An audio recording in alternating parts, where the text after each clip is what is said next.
Baka may magtatanong kung ano na naman yung nilalagay sa mukha ko. Yan po yung tinatawag nilang naming cream.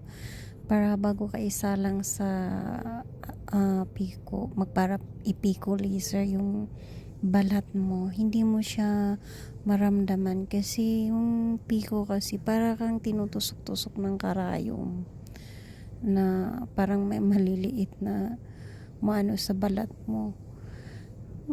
Siguro kung walang naming cream, siguro medyo masakit, pero sa akin kasi high tolerance ko sa sa pain.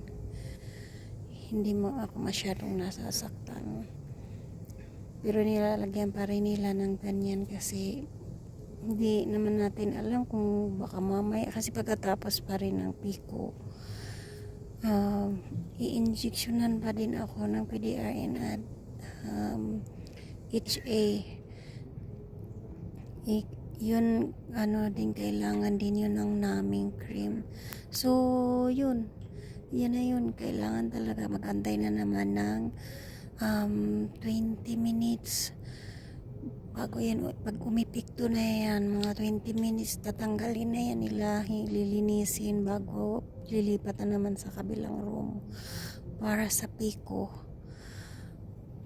Yan na yun. Tas ang dami-daming ginagawa sa mukha ko. Ang tagal-tagal ko nga dyan, halos 3 oras dyan sa clinic, hindi matapos-tapos.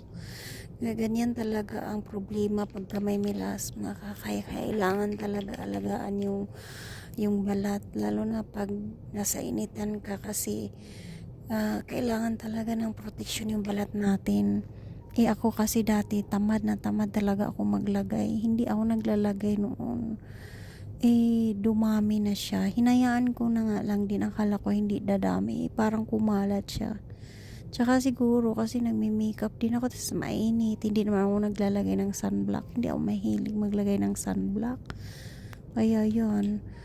Nakakaano kaya kung aalis ka tapos wala ka naman makeup, tapos nakikita yung mukha mo itim-itim, ang pangit tingnan, diba? Sa ating mga babae parang nakakawala ng self-confidence.